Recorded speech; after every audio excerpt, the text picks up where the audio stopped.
All right. Good morning, everybody. Happy Thursday.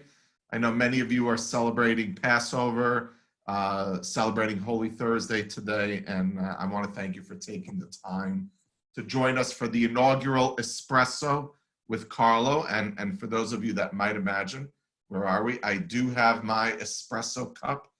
You can't see it, but it is there. So I'm having an espresso. I hope you're all safe. There's no reason to sugarcoat what's been going on. It has been a very challenging time, obviously, for people's personal lives, their health, but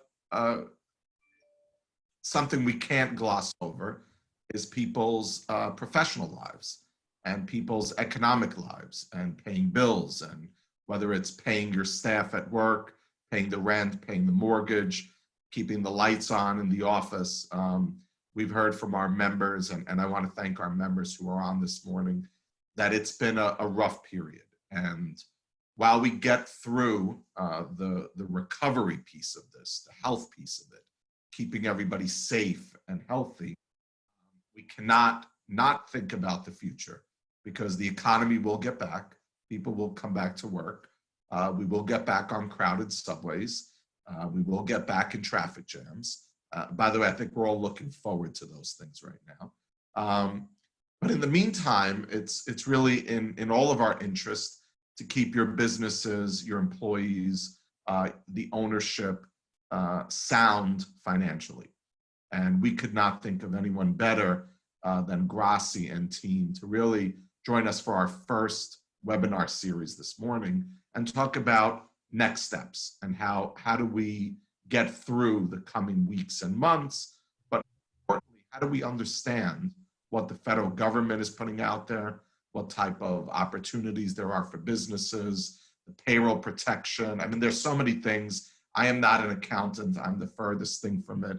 And that's why we have professionals that you see here. So I'll come back later to take some questions, but without further ado, let me welcome Lou Grassi. Lou is a dear friend, a board member on our foundation. Lou is the CEO and founding partner of Grassi Accountants. And Lou, I'm going to turn it over to you. You obviously have a stellar team on here, and the floor is yours, Lou. Thank you, Carlo. We really appreciate you giving us this opportunity. I know we're the inaugural webinar for Espresso with Carlo, so we're honored to be in that position. I really want to thank everyone and hope everyone that's on this call is safe and their families are safe as well. One of the things I mentioned to Carlo is we have a tremendous affinity to the construction and related industries. And as a consequence, we thought it would be a great idea to allow our fellow members to understand a little better about some of the provisions of the CARES Act. The CARES Act was signed on the 27th of March, and obviously it had many provisions in it for both businesses and opportunities. But one of the provisions that everyone seems to be talking about, and Carlo, you mentioned it before, is the Payroll Protection Program, provision of the Act, which gives those industry members that employ less than 500 people a loan that ultimately comes from the Small Business Administration. But it has a provision in it that allows it, or a good chunk of it, to be forgiven if in fact dollars are spent on employing people, paying rent and utilities, etc. As many of you know, there's been a lot of confusion regarding a number of the provisions of the Act. And there's been a lot of backups at a lot of the banks that each of our members are going into the individual bank sites, and every bank seems to have its own individual provisions. which is creating a lot of confusion in the business opportunity, in the business community. I'm sorry. However, one of the things that is probably great for a lot of our members that are developers and real estate owners is there's many provisions in the act that basically make it almost a mini tax reform bill, because it corrects a lot of the issues in the Tax Act of 2017. And it has many provisions in there for individuals as well. So this morning, I have with me Carl Oliveri, who heads up our construction niche at the firm. I have Rob Brewer, who heads up our architectural and engineering practice at Grassi and Company. And in addition, I have Jeff Agranoff, who heads up our HR consulting group at the firm. We've all been very busy over the last week, obviously helping our clients navigate the PPP provisions of the Act, and obviously can bring forward a lot of those experiences to you today, and that's what we hope to do. If you have any questions, obviously our presentation will be sent out to you.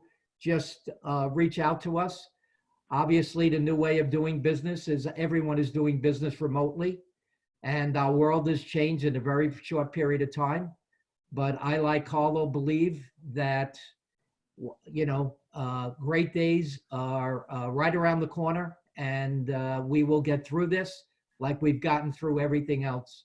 And this industry will be the industry that leads us out of this. So with no further ado, I'll turn it over to Carl Oliveri. Thanks, Lou. Carlo, thank you, and to the Building Congress for having me. Carl. Appreciate it. Just to add on to Lou's comments, if we look back at any recent economic disaster that's hit this state and this city specifically, construction has been the guiding light. So Sandy, 9/11, things before and after. This is the industry that's resilient. This is the industry that builds the city and will continue to build this city. So I second those comments that we will get through this. I'm going to spend a few minutes, and I know you've heard a lot about different loan programs and grant options out there. I'm going to spend a few minutes talking about the two big ones that have gotten a lot of traction in the media lately. That's the Economic Injury Disaster Loan Program, the EIDL, and obviously the Payroll Protection Program provisions of the CARES Act. So let's start with the first one, the EIDL. This is an SBA loan program that's in place. It's been in place prior to CARES. If it seems familiar in terms of terminology, that's because you probably heard it when Hurricane Sandy hit. It was very popular when Sandy hit us, and again, it's starting to get some traction out there as well.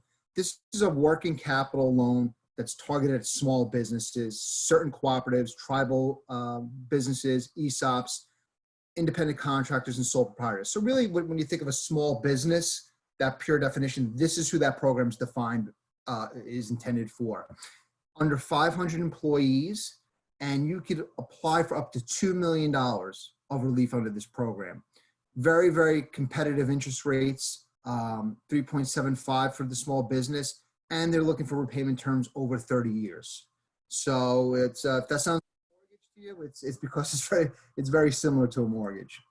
These funds are intended to be used to pay fixed debts, payroll, accounts payable, and other operating expenses that a small business, and in our case, a construction company, cannot pay or sustain that would normally have paid if a disaster never happened. This is not intended to replace lost sales, profits, or to expand your operation. It's to keep the lights on and the engine running. Any business that has been affected by a disaster can occur for this. For our standpoint, under COVID-19, the applicants must have suffered and have to show they suffered a substantial economic injury from a result of the pandemic here. Part of that is proving that your business operates in a declared disaster area, which if you went on the SBA's website today, typed in New York, I'd be hard pressed to find an area of New York that has not been impacted by this. There are personal guarantees for the loan over 200 as well. If you're looking for 200 or less, you're out of the personal guarantee game, so you don't have to worry about that.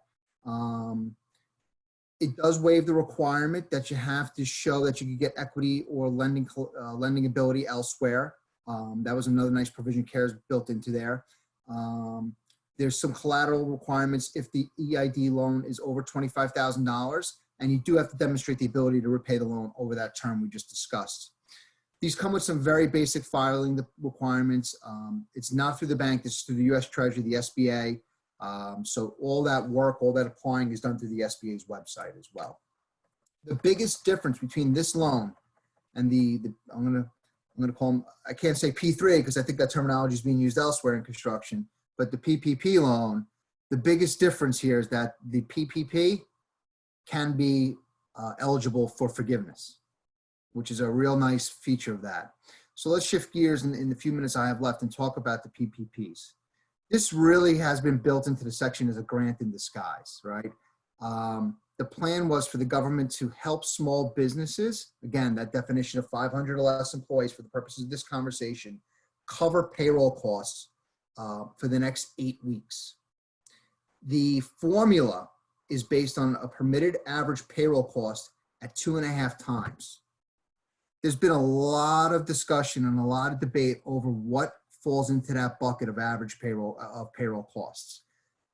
Finally, the treasurer came out with some clarification, and it's cash compensation, gross wages, very clear. Earlier reiteration said you're taking out federal withholding taxes and FICA. It is all in gross compensation, capped, keyword capped, at $100,000 per employee. So if you have a run of 10 employees, all making $150,000, you're capping their salaries at $100,000 for this calculation. You are then adding any benefits to that. Medical, vision, dental, whatever those benefits are, those then get added to the $100,000. The average is that divided by 12, and that becomes your average monthly base to apply 2.5% to figure out your loan amount. Carl, I want to interrupt 1 minute. Please.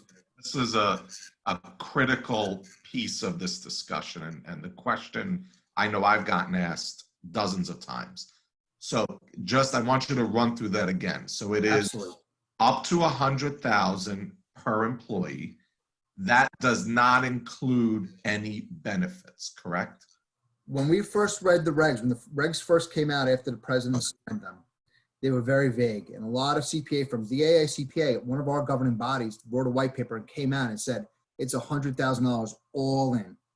When the FAQ came out from the Treasury late Monday night, around 11:45, I read it, it was clear that it said $100,000 of wages plus benefits. So an example, Carlo, if I'm getting paid $200,000 and I have $25,000 of benefits, I'm in at 100 salary plus 25 of benefits. And one last question, because I've gotten this question as well.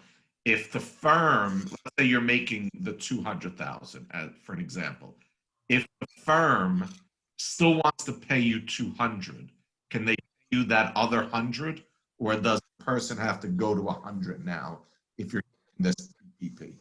So that's another great question.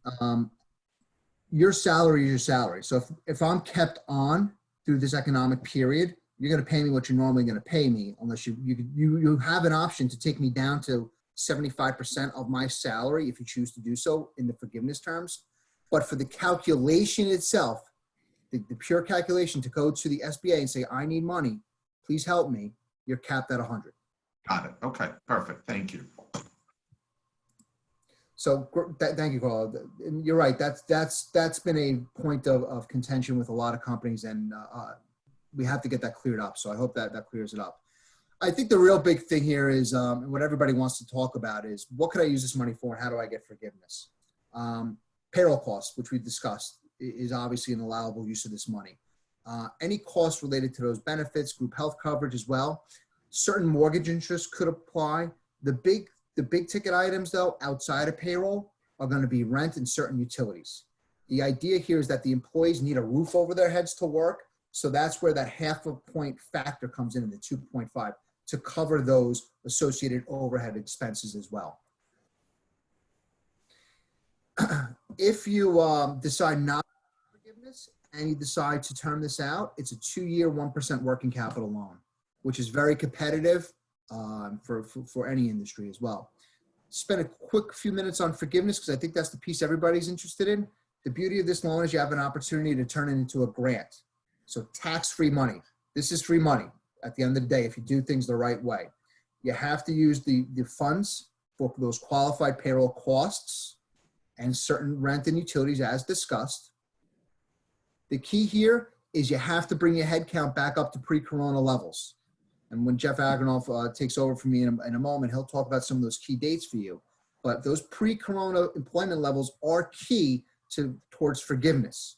So if you get funding today, you have 8 weeks to use the money on qualified payroll costs and bring your employment levels up to start qualifying for forgiveness. If you don't bring your headcount back up or you miss that June 30th date, your forgiveness options start to reduce on a headcount by headcount basis. There's a lot of confusion there. Unfortunately, we'll have a little time to work through it, but just keep that in mind. The keys here is bringing the headcount back up to pre-corona levels, June 30th, having everybody back on payroll, and it has to be headcount. It doesn't need to be the same people. So if you let go of Carl for whatever reason during this and you want to replace my function with Carlo, you have the opportunity to do that as long as it's a full-time equivalent for a full-time equivalent. No less than 75% of the wage at the wages. I'm sorry, I cut somebody off. No, I think that's an important thing because I've been asked that question as well. I just want to remind our listeners and our viewers, and I see a couple of questions that we'll get to in a little bit, but go to the Q&A, type your question in, and then we'll answer questions at the end. Thank you. I'm going to turn it over to Jeff Agranoff, who's going to talk about the CARES Act and some of these changes in the employee regulations as it relates to your businesses as well. Okay. Thank you, Carl. We appreciate it. So you also touched upon, obviously, some of the headcount provisions and kind of the workforce management issues that come out with the loan programs. We definitely want to address that in some of the Q&A. You covered some of the key dates. Obviously, it's a couple key measurement periods depending on what your headcount looked like in your business. And those two main headcounts are February 15th of 2019 to June 30th of 2019. And an alternative measurement period is January 1st of 2020 to February 29th of 2020. You obviously want to cover pick the lower of the two headcount measurement periods to compare where you are on that June 30th of 2020 headcount. This way, as you said before, it maximizes that forgiveness.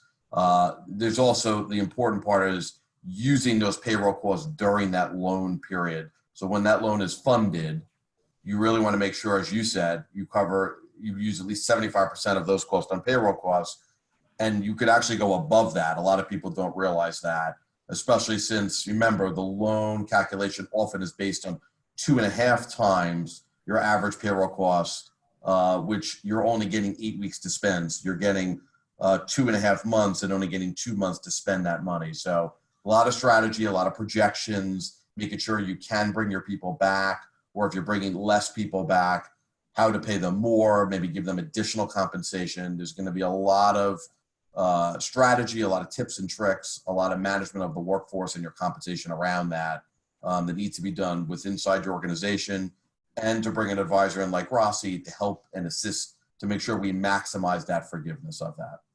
Another component we want to just add that was related to the CARES Act, but was in a prior legislation, was the Families First Coronavirus Response Act. It's often referred to as the FFCRA. That was passed a little over 2 weeks ago, but it became implemented on April 1st of this year. And there's been some confusion also on what are those leave programs, how do they relate to any of the state leave programs that are out there, particularly New York passed its own legislation on March 18th that became active right away. So as a quick overview, the FFCRA created two main leave programs. One was called the Emergency FMLA program, even though it shares the same name as FMLA that we typically know, it's sort of unrelated to it, is this is a paid program.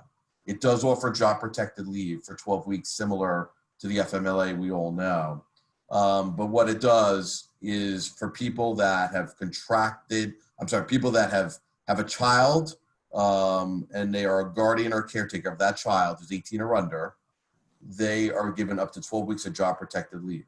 The first 2 weeks can be unpaid, and the next 10 weeks are paid at 2/3 of their normal salary, up to a $200 per day cap. That's $10,000 in aggregate. That's the only way they're eligible. There's been some confusion about how do people are eligible for that emergency FMLA versus some of the other leave programs. The other one that's out there, it's a little broader, it's the emergency sick leave. Again, another federal program that was instituted on April 1st. That has more levels of eligibility. There's two where you become eligible at up to $511 a day. That's somebody's full salary, whatever they make, on average up to $511 per day. Those two eligibility components are: one, if the employee has contracted the virus themselves, they're eligible.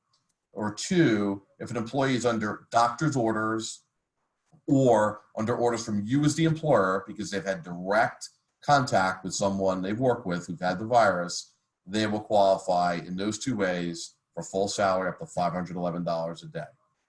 The two other components, which would be up to $200 per day, but again, full salary up to that part, not 2/3, is if the person is a guardian or caretaker of a child, they're also eligible through this program.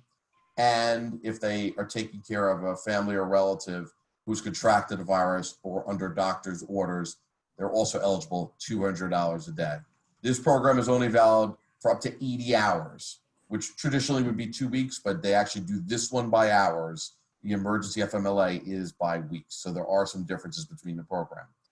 If an employee qualifies for the eligibility for either program, you do need to let them take it. The good news for you as an employer, you are reimbursed dollar for dollar on the wages, not on the benefits or anything else above the wages, but at least on the wages. And the mechanism for doing that is you as the employer will take a tax credit on the following quarter's payroll quarterly tax filing on the employer's side of the Social Security tax. So you'll be able to, get that credit for the wages, pay yourself back for that. So at least you do not have to worry about carrying that payroll long-term other than the cash outlay that's there now. We have a lot of construction organizations that have made changes with their employees, terminations, furloughs before April 1st, which if you obviously didn't have the work was a smart move. If someone is not an active employee, so if they've already been terminated or furloughed, they cannot sign up for either of these federal leave programs. If they are currently active, they can. Obviously, any changes you make now, once you make that change and move them to a terminated or furloughed status, they also again are not eligible. When work comes back and you bring them back, and let's say on April 30th they come back from work because jobs have restarted, then they can qualify again. And again, you at least will be reimbursed for those programs on the federal level. New York State implemented an emergency sick leave on March 18th. It was sort of a bridge to get New York workers through a sick leave program until the federal program became valid on May 1st. The federal program now does take precedence. The problem with the state program is it did not necessarily give employers direct reimbursement for it. Also gave additional sick days based on the size of the companies. It's not that valid right now, given that the federal law, again, is superseding, what that state is offering as well. But again, any of your employees you had before April 1st could have been eligible through that program. And again, unfortunately, there was not a complete direct reimbursement to the employer for people taking that time. Both the federal and the New York State programs, those days offered of paid leave are above and beyond the sick or PTO time that you give your employees. So you would not reduce that from their account unless they specifically said they wanted to use their own time, which of course, they're entitled to do. We've also had questions recently, and the DOL has updated that you can take both leave programs, the federal ones, on an intermittent basis.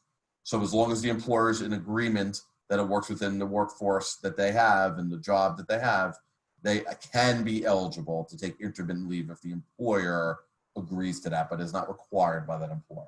So those are even a couple updates from when the law passed originally April 1st. Again, very important to manage that headcount, especially if you're going to take a PPP loan where that forgiveness is very key. And we're happy to address any questions you have about strategic planning when we get to the Q&A portion.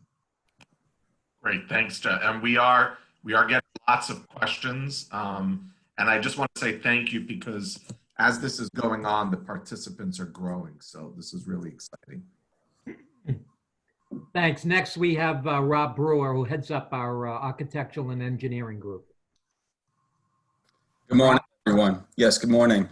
I wanted to give an update on how the A&E firms are doing. Carlo asked us to do that. So how are the A&E firms feeling? The first thing to ask the question is, what industry segment are they in? If they're in the infrastructure segment, which is mostly essential, I think they're feeling pretty good. But I think Carlo will have some new guidance shortly. Commercial office building space is non-essential, so they may not be doing so well if they're in that space. Affordable housing, mostly essential. Healthcare, mostly essential. And higher ed, non-essential.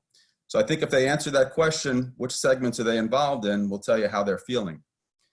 I wanted to go over an observation as to the segments and how this pandemic may change the future. I was recently involved in a panel discussion for the Commercial Observer titled "The Design and Sustainability Innovations Behind Higher Ed's Construction Boom." On the panel, we had individuals from the construction side as well as individuals from the university side and also from DASNY.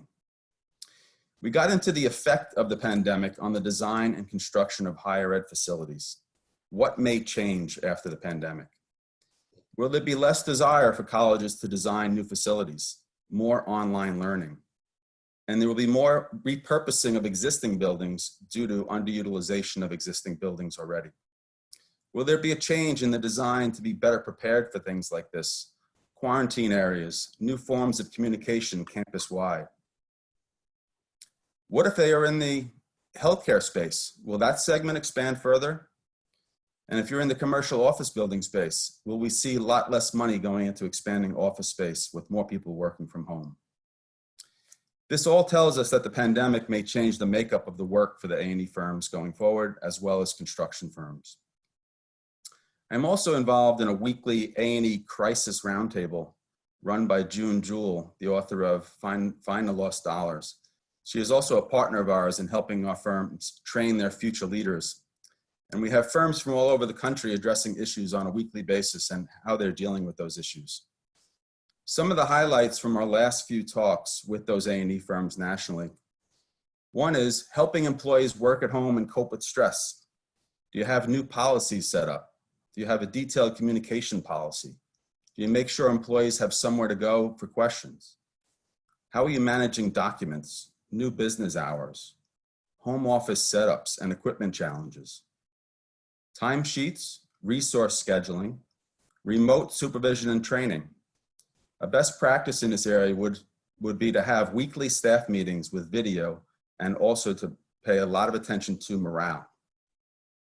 Number two, maintaining cash flow and financial stability. A best practice here would be to set up a policy to call customers to get timeline on collections and do a detailed cash flow budget for the next 6 to 8 weeks. The third item discussed was ensuring projects keep running. A best practice here would be to move some team members that were on non-essential projects to the essential ones and get those projects done faster. Retaining your best clients.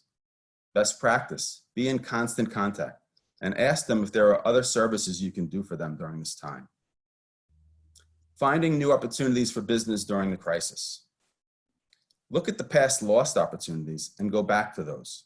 It may be that there is an opportunity to get work from a lost bid.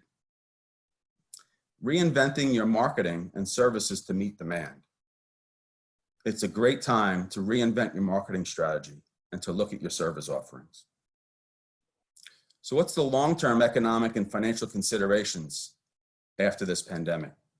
A best practice would be to think hard about succession. Look long-term and who are the future leaders of your firm? And make sure those are the ones that will help you rebound from this crisis and make sure the firm is successful for the future. I hope to answer any questions you have after our further discussion. Thank you. I think it's probably a good time to go into some questions, Carlo. You're muted, Carlo. Okay. Thank you, guys, and really, I think very, very important. So question one, and I'm just going to go through them as they've come in. Does Beautiful. the PPP cover union benefits paid by the employer? Yes, union benefits are in. They're part of it. The political action, the PAC and the education funds are out though. So the welfare, the medical, they're all in. Okay, great. What about union benefits for retirement, et cetera, that the employer, hold on. Okay, union benefits for retirement that employer contributes to the union. This is considered retirement. That's no different than than the employer's match of a defined benefit or 401k or profit share. So yes, that would be in as well. It's clear Right. that benefits are in. Right. One question, somebody asked this question, but I know we've heard it before. To qualify for the PPP, we know it's salaries, but you can also include rent. No. So No. you could use the proceeds for rent, not to exceed 75% is the magic number. 75%. Yes. But the base calculation is on payroll costs. The regs are very clear. That's Yes. they're spending the money's for 2 weeks of payroll, so that's a 2 in the formula. That half a point, that factor, that's to cover the overhead piece of it as well. So you go. Okay, so you can include it to cover rent. Yes. Yes. Yeah. What about utilities? Again, in order to get the loan, Carlo, it's basically the only factor is your payroll cost. Again, Got it. subject to the $100,000 limitation, Right. cash payroll. And then you multiply that times 2.5. And as Jeff and Carl said before, that's really to cover 10 weeks. 8 weeks of that should be payroll. And then the other portion is your other expenses that you incur, like rent, utilities, interest on debt that was in place on February 15th, et cetera, et cetera. But that part can't be greater than 70. The payroll part has to be at least 75%. Got it. Good. Have they defined how to calculate pre-corona employment levels? Jeff, you want to handle that? Sure.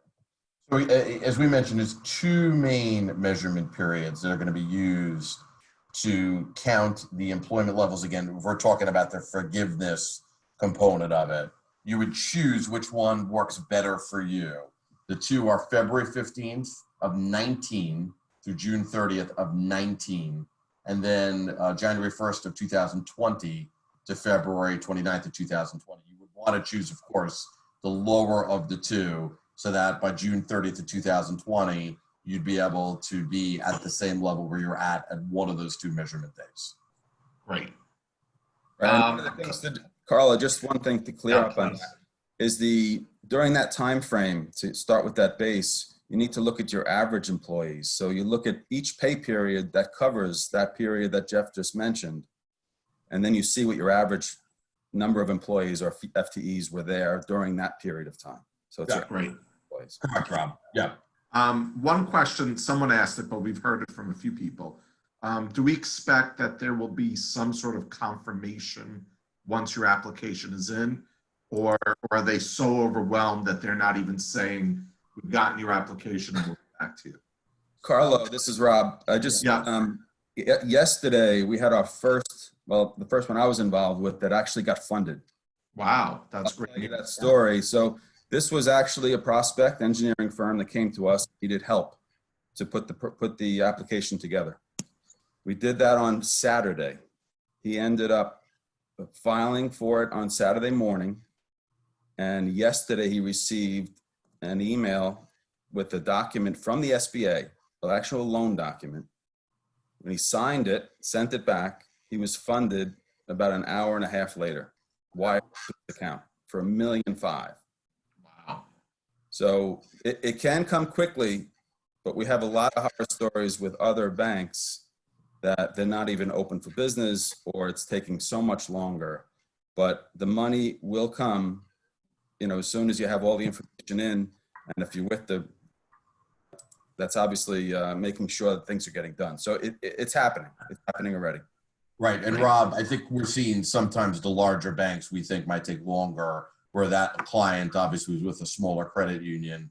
And at the same time, it could be the advantage of a lot of organizations in the group here to maybe not get the proceeds right away, especially if workers can't come back to work right now.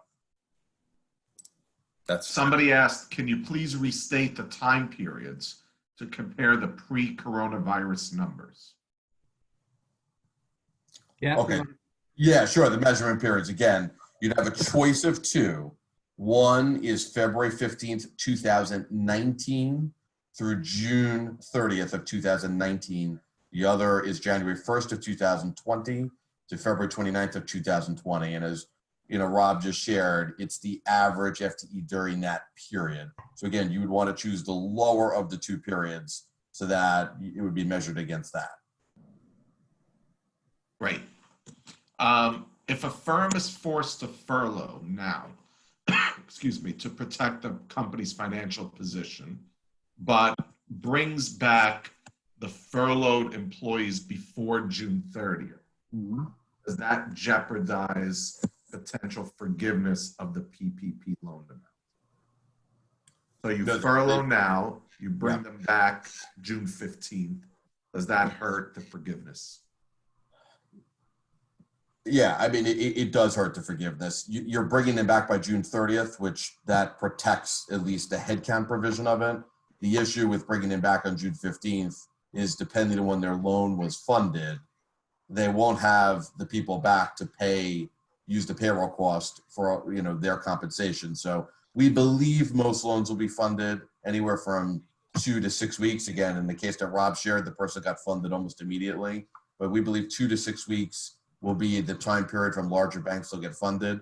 So if your loan gets funded later in April, or early in May, and you're not bringing people back until the end of June, you'll meet the requirement to get them back by June 30th, but you're not going to be able to have them there for the 8 weeks where you're spending the money on the payroll costs. So that ultimately will bring down the forgiveness significantly. Got it. While we're talking about furlough, we've been asked this question many times. Can you give kind of a big picture, if you can, overview? What does furloughing an employee mean, and how does it, what do you do? Okay. Well, I think the questions come up a lot.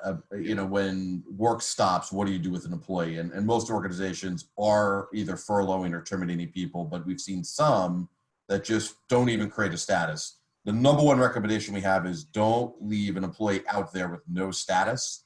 You need to either furlough or terminate them, have some type of job action. And of course, it's always ideal to put it in writing to protect you as the employer. But it also protects the employee because in both actions, they are eligible to qualify for unemployment, and they're going to need something in writing saying they've been terminated or furloughed.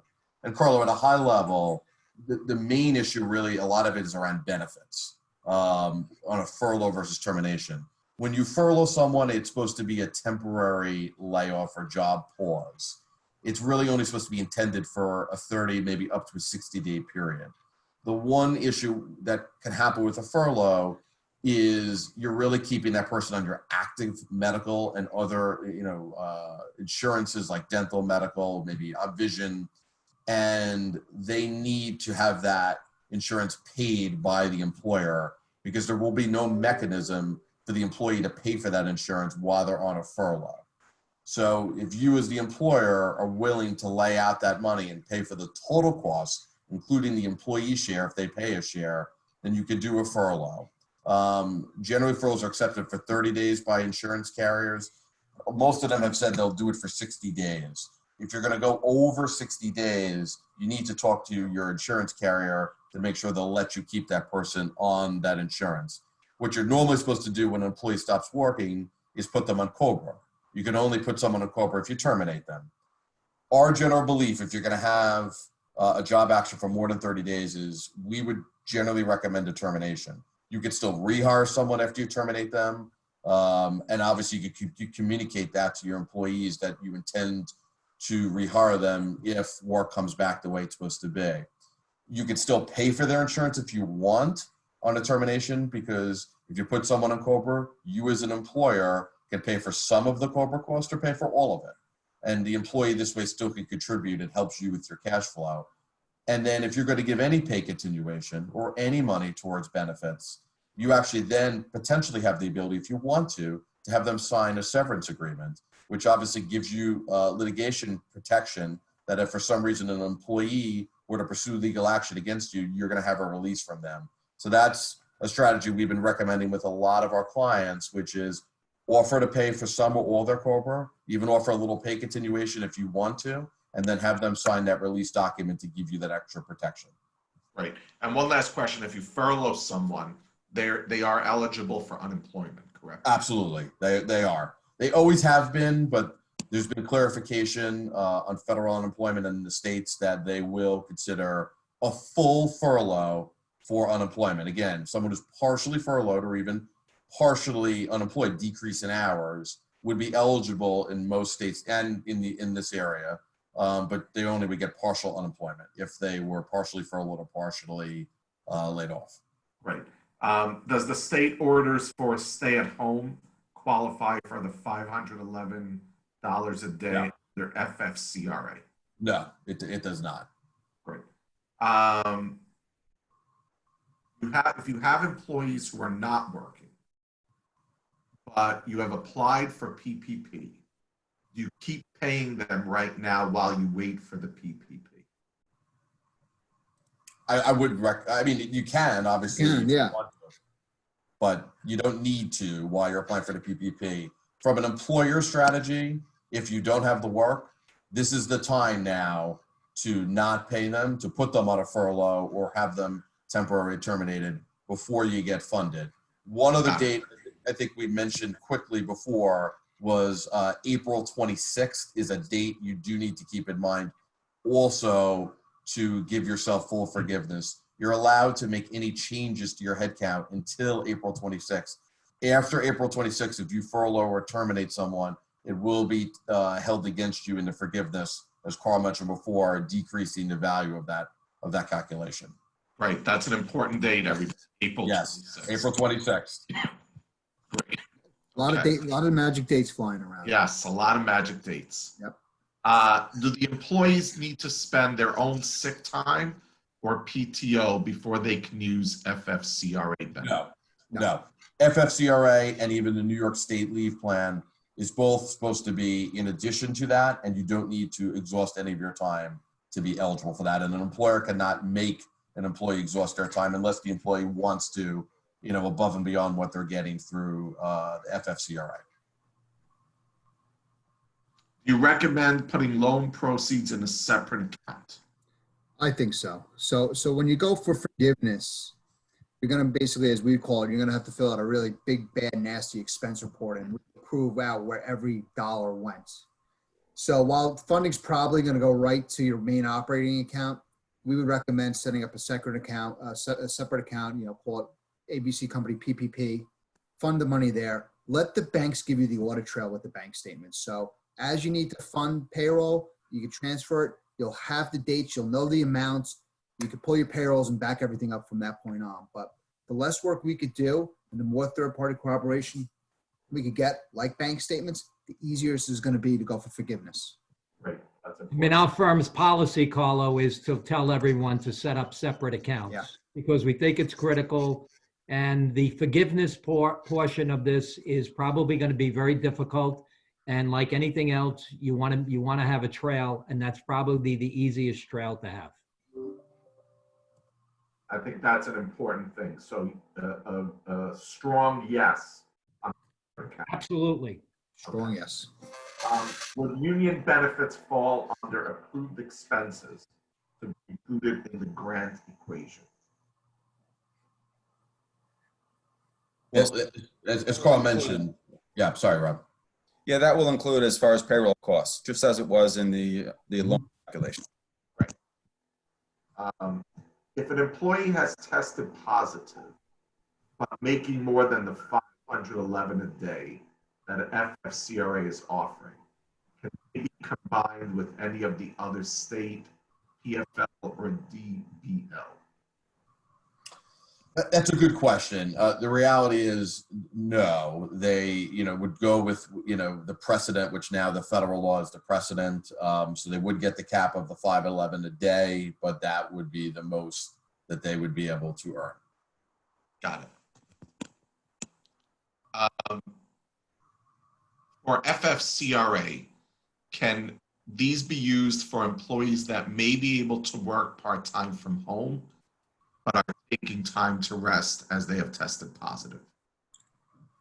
Yes, it can. So that's an interesting component. So the New York one, when it was active, clearly stated that if you had the ability to work from home, that would supersede your ability to collect leave, even though if somebody contracted the virus, again, there was an argument that they weren't necessarily up to working during that time. The federal one does not have those same restrictions. So even if someone can work from home and is eligible for the 2 federal programs, they can take them even if they have working at home abilities. Got it. Is forgiveness proportional to return to pre-CO COVID? Hold on a minute. Payroll count. So I'm interpreting that to be if somebody were to bring back on less people at June 30th than one of their way station magic date periods they selected, is the decline in forgiveness proportionate? And the answer would be yes. If you bring back 10% less people than you were supposed to, you're not going to get the full forgiveness. We would have to do the allocation that way. Great. And let's just, because a couple of people have asked, dates, are very critical in all of Magic this. dates. Magic dates. Let's go over the couple of targeted dates from now till the end of June. Because I see a bunch of those dates. Yeah.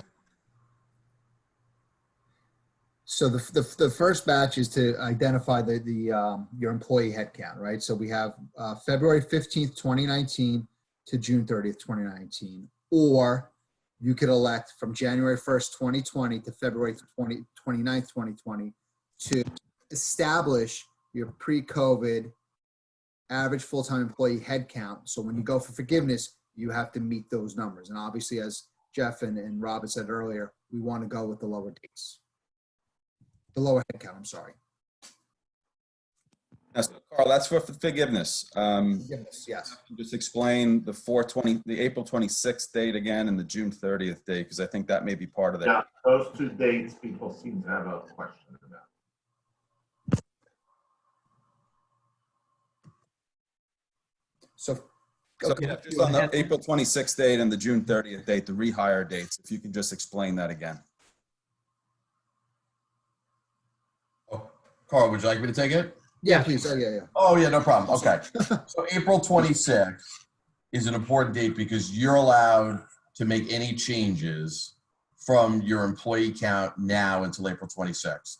So if you have 100 employees and you want to let go 20 more, you have until April 26th to do that without any penalty.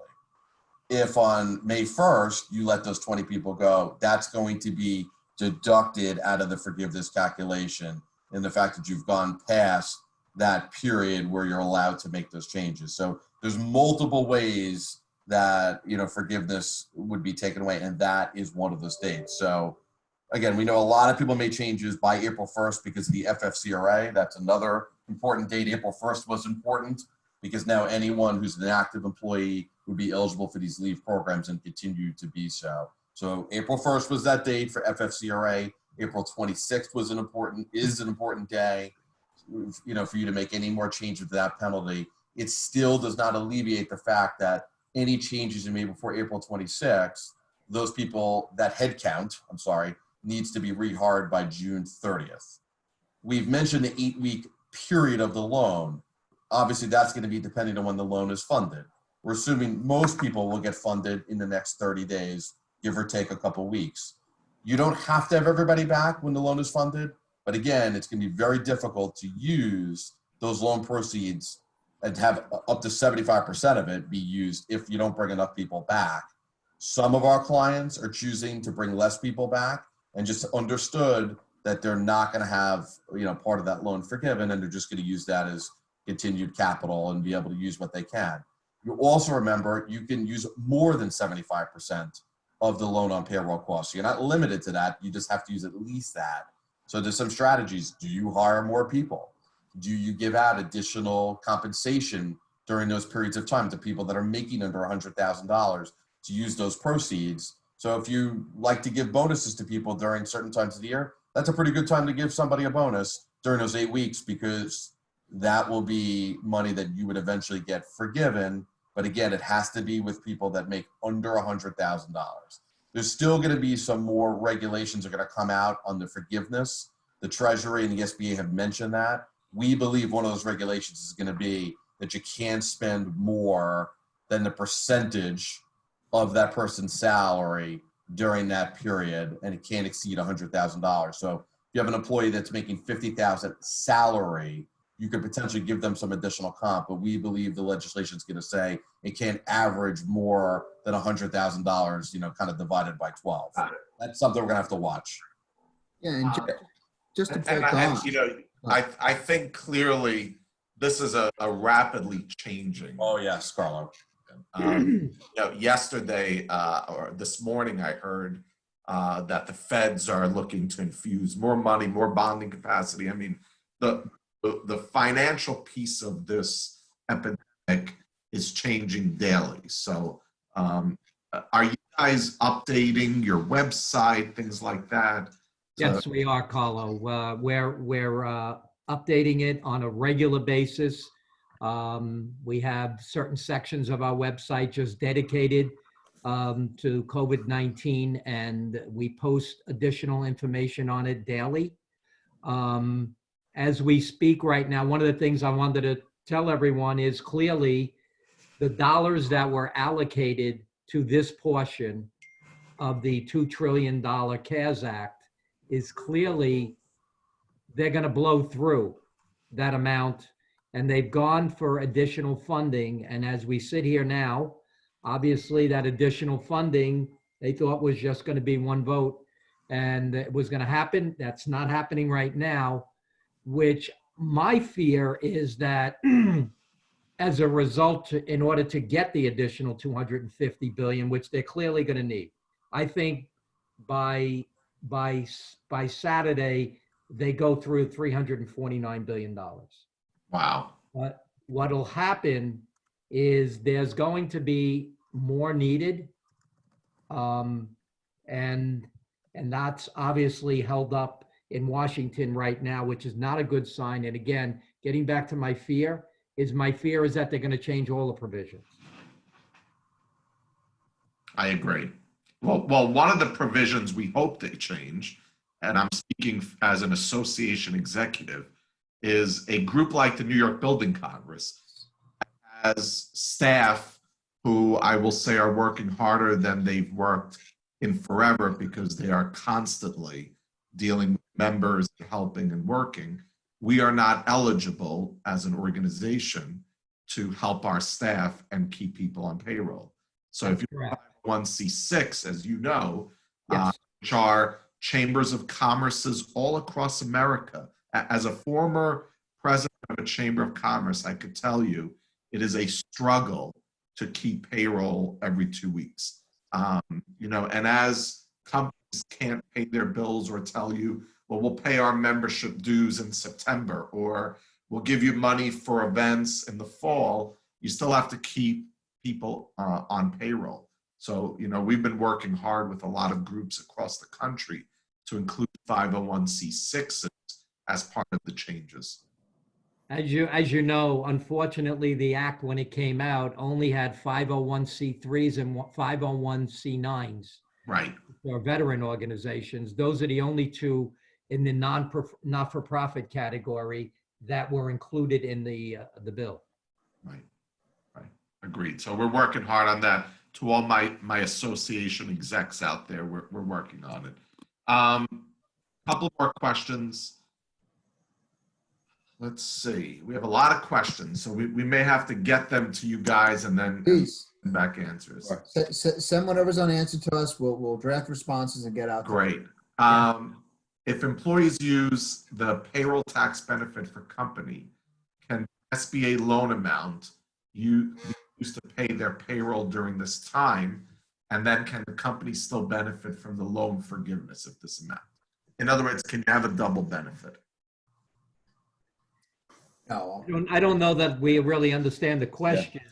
I think, Lou, That may be a Lou, what they're question. talking about, I'm Yeah. sorry.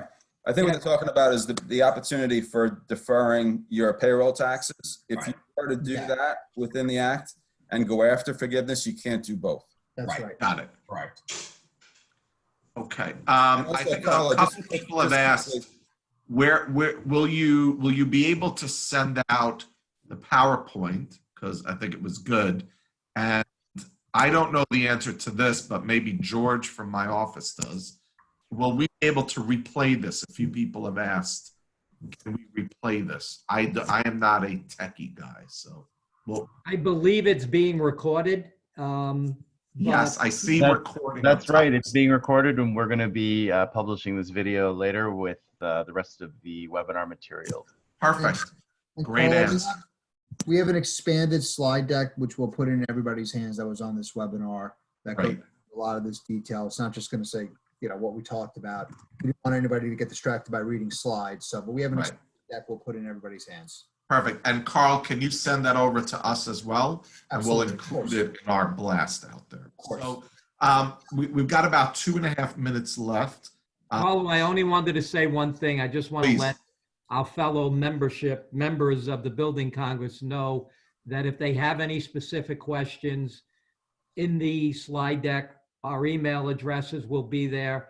A number of the members know us, and tell them just to reach out to us, and we'll be more than happy to help people. Right. And I will just end with this, and I don't remember who said it earlier. It is a question. Will construction look differently after this? Will people say, wow, we were able to work from home. We were able to do online college courses. We were able to shop online. I have an answer to that personally. My answer is no, because I believe that we are still a human race that needs interaction. We still need to sit together, learn together, talk together. And I know that this industry, and Lou, you started us off with this industry is the industry that gets America back to work. It may not be tomorrow, but in the coming weeks and months, the entire building industry, construction, engineering, design, architecture, accounting, legal, education, healthcare, all of us are going to get this country back to work. And we want to see each other. We want to hug each other. We want to have a drink together. We want to get back to the reality of the world we live in. Because technology is great and critical, obviously, but it doesn't replace that personal feeling. So we're going to Carlo, I get us applaud up you and on what running you just soon. said. I applaud you on what you just said, and I will tell you that every Friday our firm has a virtual happy hour, Nice. and I will tell you that many of our people cannot wait to get back into the office because they want to be with their fellow employees, and there's human connectivity that is so critical to all of us. It's I part of agree. our core as human beings, and I couldn't agree more. I agree. Well, on that note, happy Passover, happy Easter. We'll continue to work together, and really an applause to all of you for putting this together. Thank you, Carl. Thank you. Thank you. And Carlo. thank you to my team at the Building Congress for doing the technical part of this. Have a great day, everybody. Thank you. Thank you. Thank you. Bye-bye. Bye.